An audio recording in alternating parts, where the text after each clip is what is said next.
Welcome viewers and friends. Here I am with a new video with a new yoga technique. As in my yoga series, I have bifurcated my series into a yoga therapy, then Kundalini Kriyas. So you would be able to select the playlist going forward and play the videos or play the topic which interests you the most. The intention is actually to give you information, spread awareness so that people get more curious to learn it in a structured way through my residential and online yoga courses.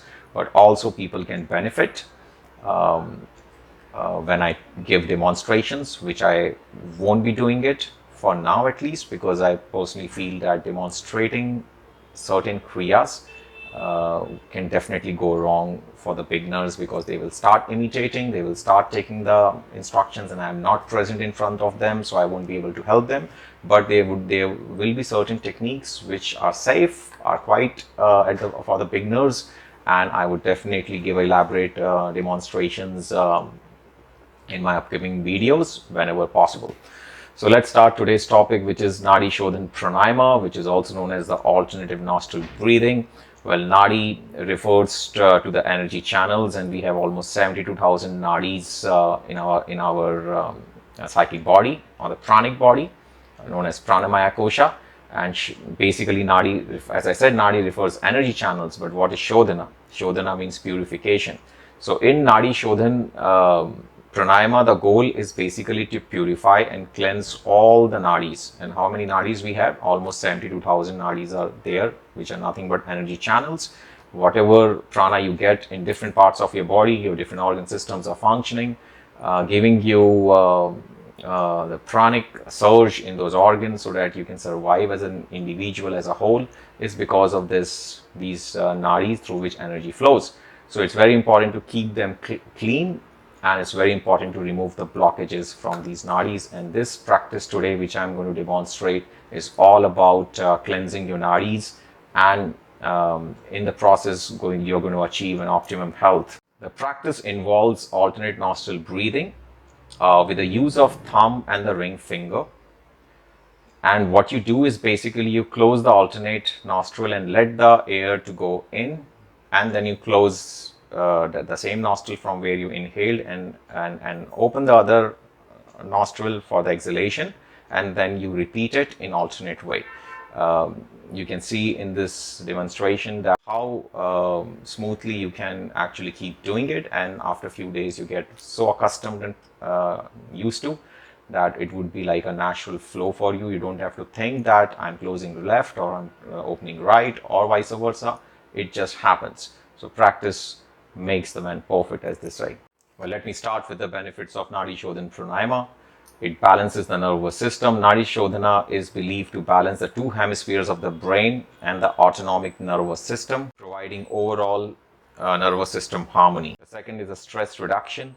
The practice is often associated with calming the mind and reducing the stress. It is thought to activate the parasympathetic nervous system, inducing a relaxation response. Then it also helps to achieve the improved respiratory function. Nadi Shodhana involves slow, deliberate, rhythmic breathing from alternate nostrils, which enhance the respiratory function. It increases the lung capacity and improve the oxygenation of the blood.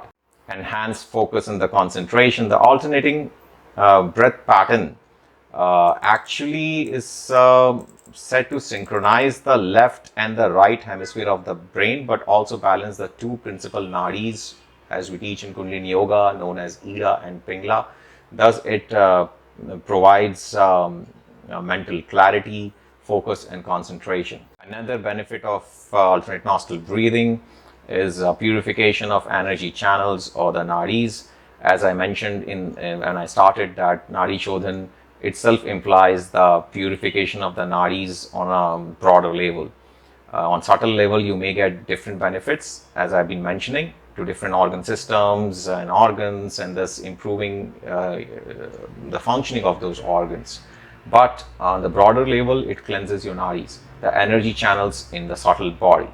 This is thought to remove blockages and promote the smooth flow of prana thus improving your life quality. It also regulates the flow of energy, prana. Nadi Shodhana is believed to regulate the flow of prana. We become sick or diseased because of the obstruction of this prana in different meridians.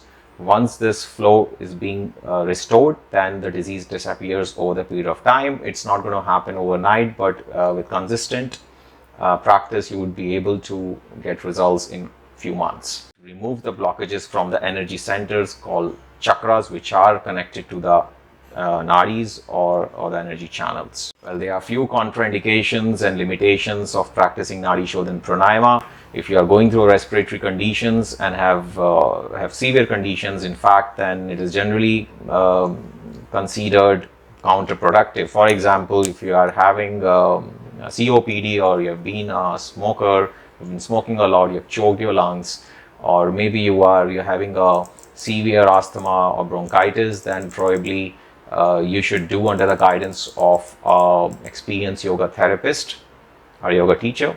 Otherwise, it can go wrong.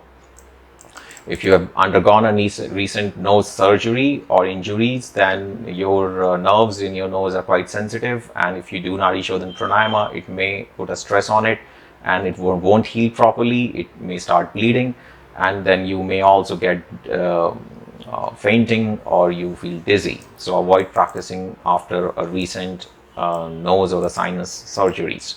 Then women who are pregnant, as such, it is pretty safe for pregnant women. But it may involve breath retention because it has different variations. One is without breath retention, which is just deep and rhythmic breathing. The next variation is with a medium retention, where you retain for 4 to 8 seconds.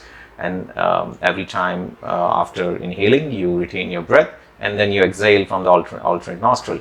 But there is also a third variation, which is a little advanced, where you retain your breath for probably 12 to 20 seconds, and that might be too much for people, especially pregnant women. So it is advisable for them to not practice Nadi Shodhana with breath retention, rather just practice simple Nadi Shodhana without breath retention. Then people who are suffering from high blood pressure, the breath retention component Nadi Shodhana may temporarily increase their blood pressure, put a strain on their heart.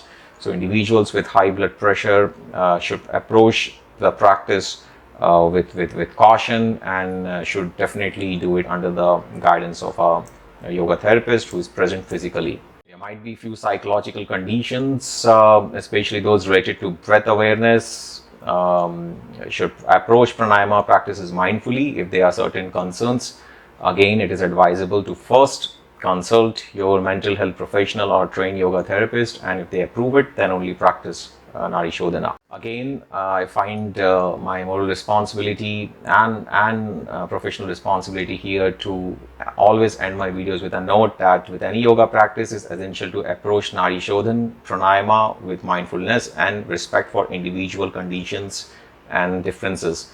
Beginners or those with special health conditions should consider learning the practice under the guidance of an experienced, qualified yoga instructor and therapist only. These videos are only for information and knowledge, not for actual learning.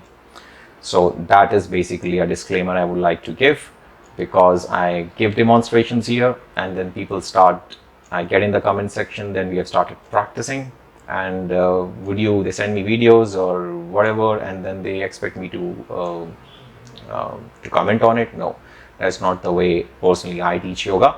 I feel it is unethical. These practices, if go wrong, can really give you opposite results. It means it can harm you. So don't play with these practices. These are quite energetic. Pranayama is a very energetic practice. It is not for beginners. And if you want to practice, find a teacher, learn it, and then do it. So this was about the Nadi Shodhana pranayama. Hope you found the information good enough. And if you like the video, please do not hesitate to share. And if you are new to the channel, then subscribe the channel so that you can get notifications for such upcoming videos on yoga and Ayurveda. I'll see you in the next video. Till then, take a very good care of yourself.